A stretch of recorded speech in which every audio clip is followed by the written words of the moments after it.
வயசானவங்களுக்கும் நோயாளிகளுக்கும் நோம்பு? வயோதிபர்களும் நோயாளிகளுக்கு தான் வேற நாட்கள். தீராத நோய் சொல்றீங்களா? தீராத. வயோதிபர்களும் தீராத நோயாளிகளுக்கும் நோம்புட நிலைமை என்னன்னு கேக்குறாங்க. இந்த தீராத நோய் உள்ளவர்கள், வயோதிபர்களை தள்ளாத வயது, நோம்பே பிடிக்கிறதுக்கு சக்தி இல்லை என்பவர்களுடைய நிலை என்னன்னு கேக்குறாங்க. இதை பொறுத்த அளவுல இஸ்லாமிய மார்க்கத்துல ஒரு அடிப்படையான ஒரு அம்சம் இருக்குது. என்னது? லா யுகல்லிஃபுல்லாஹு நஃப்ஸன் இல்லா உஸ்ஸஹா. எந்த ஒரு ஆத்மாவையும் அதனுடைய சக்திக்கு மீறி எல்லாம் சிரமப்படுத்த மாட்டான். அப்ப அல்லாஹ் தஆலா சக்திக்கு உட்பட்டு தான் எங்களுக்கு எல்லாமே கடமையாக்குவான். இப்ப நோம்பு கடமை யாருக்கு கடமை? சிறுவர்களுக்கு கடமையா? இல்ல. காரணம் அவனோட சக்தி, அவனோட நிலை அது தாங்காது, கஷ்டம்.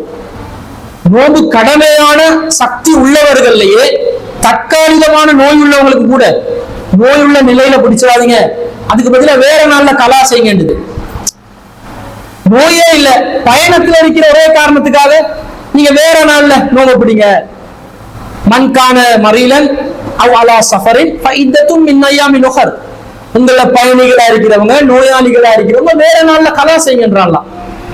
அப்ப சக்தி உள்ளவர்கள்ல ஒரு தற்காலிகமான பலவீனம் உள்ளவர்களுக்கே வேற நாள் என்றதை சலுகை கொடுக்குறான்.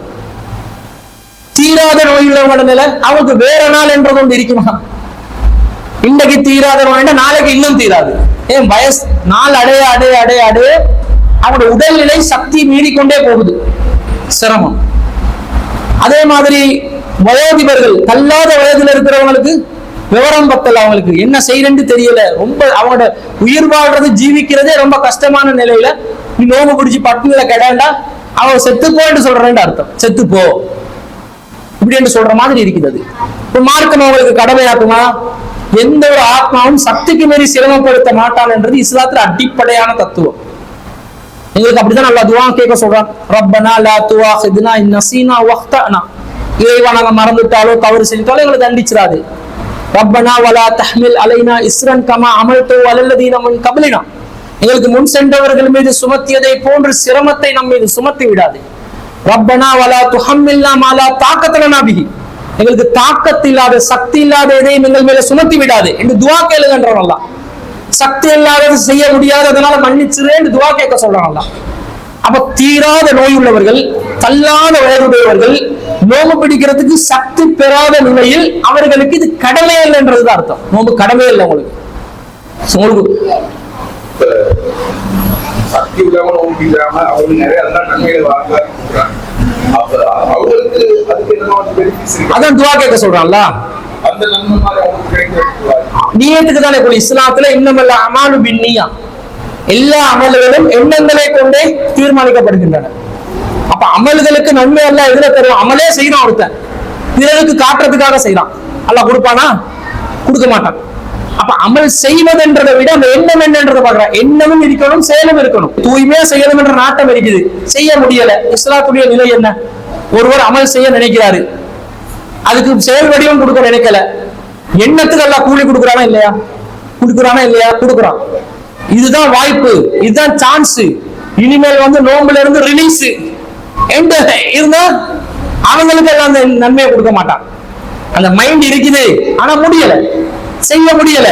அதனால இறைவா என்ன தண்டிச்சிடாதே, எனக்கு நீ சிரமத்தை தந்துராதே, என்ன மன்னிச்சிரேண்டு அந்த துஆல வஃபுஅன்னா வஃபிர் லனா வர்ஹம்னா. இறைவா என்னுடைய பாவங்களை அலட்சியப்படுத்துகளை மன்னிச்சது எங்களுக்கு அருள் புரி. ஃபன்சுர்னா அலல் கௌமில் காஃபிரின்.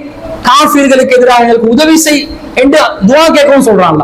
அப்ப இந்த துஆக்களை கேட்டாலே அவருக்கு அது பரிகாரமா அமையுமே தவிர அவங்க தனியா நோம்பு பிடிக்கிறதுக்கு கடமைப்பட்டவங்களே இல்லாத ஒரு நிலையில கருதப்படுவார்கள். எவங்களுக்கு கடமை இல்லையோ அவங்களுக்கு அல்லாஹ் தஆலா கேள்வி கேட்க மாட்டான், கொஸ்டின் கேட்க மாட்டான். இப்ப ஹஜ்ஜி செய்யணும், யாரு மேல கடமை?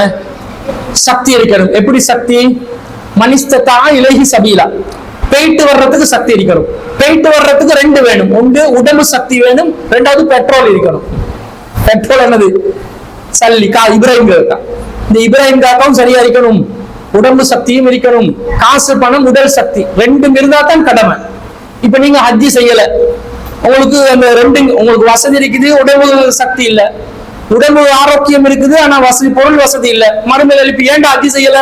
புனிதல் இஸ்லாம் அலா ஹம்ஸின்ல கடைசி ஏன்டா செய்யல என்று அல்லாஹ் கேட்டா இதெல்லாம் கண்டிச்சிருவானா, சக்தி இல்லை இறைவா, சக்தி இல்லாததுனால பிடிச்சிடாதே, நீயே தெரிக்குதா இல்லையா, அந்த சக்தி எல்லாம் தந்தா செஞ்சிருவோம், இதுக்கு கூலி. இப்படி அதை புரிஞ்சு கொண்டா சரி.